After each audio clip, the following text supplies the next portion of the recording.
Chairman Pakistan Tehreek Insaf व साबिक वज़ीर-ए-आज़म इस्लामी जमहूरिया पाकिस्तान इमरान खान के कत्ल का मंसूबा आखिरी मराहिल में दाखिल हो चुका है। उनको सिक्योरिटी फराहम करने वाले, उनके लिए सिक्योरिटी का बंदोबस्त करने वाले अली अमीन गंडापुर को आज गैर कानूनी तरीके से उठा लिया गया है। अदालतों के अहकाम के बावजूद, प्रोटेक्टिव बेल्स के बावजूद डीपीओ ने उठाया है और जज साहब के सामने मुबीना तौर पर खड़े होकर कहा कि जज साहब, आप जो मर्जी कर ले, मैं इसे उठाऊंगा। उठाने की वजह क्या थी वो आगे चल के आपको बताएंगे, मगर ये इस वक्त हैरान कुन इतलात ये है कि अली अमीन गंडापुर के वकील ये कहते हैं कि मुबीना तौर पर जो डीपीओ था, डीपीओ ने जज साहब के सामने खड़े होकर ये कहा कि जज साहब, आप जो करना है कर ले, आप अगर मुझे रोकेंगे तो मैं रुकूंगा नहीं। जज साहब ने यह कहा कि मैंने जमानत दी हुई है, तो डीपीओ ने कहा कि आपने अगर जमानत दी है तो आप मुझे कंटेम्प्ट ऑफ कोर्ट में बुला ले, मुझे फारग कर दे, मगर ऊपर से हुक्म है, मैं इसको अब गिरफ्तार करूंगा। मामला बड़ा संजीदा हो चुका है कि ऊपर से ऑर्डर है। अब ऊपर से ऑर्डर किसके हैं? पाकिस्तान में ऐसी कौन सी शख्सियत है? क्योंकि जो जज होता है वो जमीन पर खुदा का नायब होता है, वो फैसले करता है, वो इंसाफ करता है, वो हुक्म जारी करता है। तो एक रियासत में भी जुडिशरी जो होती है वो सुपीरियर होती है। तो फिर अब ऊपर से कौन से ऑर्डर है? अब क्या इस पीडीएम को वही नाजिल होती है नाउजुबिल्लाह, या फिर इनके पास ऐसी कौन सी ताकत है जो इन्हें ऑर्डर करती है? अब अली अमीन गंडापुर को उठा लिया गया है और वो जो बिल्ली थैले में बैठी हुई थी, वो बिल्ली जो कि मुनाफिकत की टोपी सर पे लगाए हुए थी, वो थैले से बाहर आ चुकी है। उसने अपना असली चेहरा अवाम के सामने रख दिया और वो बताना शुरू हो गए कि इमरान खान को अगर मारना है, इमरान खान को अगर एसिसिनेट करना है, अगर इमरान खान का मुकाबला नहीं कर सकते और उसे रास्ते से हटाना है, तो उसके लिए रास्ते में पड़े उन तमाम पत्थरों को साइड पे करना होगा जिनसे हम टकराते हैं। अली अमीन गंडापुर एक ऐसा मजबूत पत्थर था जिसे टकराने के बाद ये पाश पाश हो जाते थे। ये जब इमरान खान की गिरफ्तारी के लिए बनीगाला पहुंचते थे या फिर जमान पार्क पहुंचते थे, तो वहां पर अली अमीन गंडापुर के लाए हुए वो नौजवान खड़े हो जाते थे जो इन्हें आगे बढ़ने नहीं देते थे।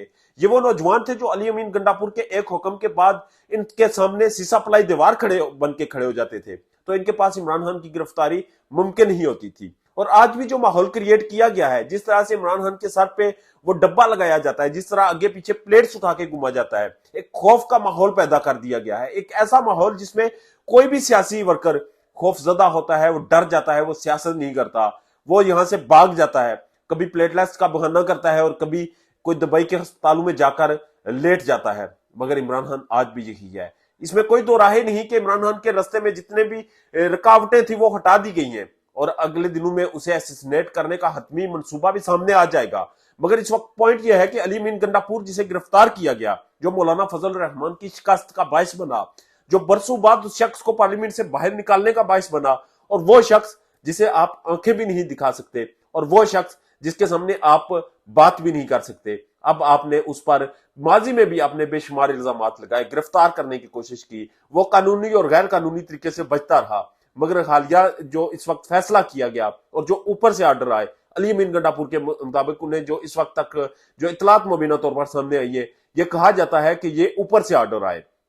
तो आप सोच सकते हैं कि पाकिस्तान में ऊपर कितनी की ताकतें हैं, क्योंकि पाकिस्तान में ऊपर या तो एस्टेब्लिशमेंट है या फिर इस वक्त जुडिशरी है। अगर जुडिशरी को ये जवाब दिए जाते हैं उनके वकील की तरफ से कि ऊपर से ऑर्डर है और उनके वकील मुबीना तौर पर ये बताते हैं, तो अंदाजा आप लगा सकते हैं कि इस वक्त इस मुल्क के हालात कहां पहुंच चुके हैं, इस वक्त इस मुल्क की सियासी क्लास कहां पहुंच चुकी है। इस वक्त सबको नजरें झुकाने का हुक्म है और जो सर उठाएगा उसका सर कलम होगा, आज या बदेर। मगर इस वक्त जो मंसूबा है वो इंतहाई खतरनाक है और वो उस मंसूबे की अक्कासी या गवर्नमेंट करती हुई नजर आ रही है। अब देखना यह है कि क्या अली अमीन गंडापुर के बाद इमरान खान के ऊपर दोबारा से वो ही अटैक करेंगे जो माजी में वो करते रहे और फिर मुंह की खानी पड़ी, या फिर स्ट्रेटजी कोई बदलाएंगे। मगर जो भी करेंगे, फैसला हो चुका है और फैसला पाकिस्तान की अवाम कर चुकी है कि वो बगैर इलेक्शन के, बगैर रेफरेंडम के ये गवर्नमेंट रह नहीं पाएगी। इस गवर्नमेंट को रहने नहीं दिया जाएगा और ये रहने का कोई हक भी नहीं रखती। अब देखना यह है कि क्या इलेक्शन की तरफ जाकर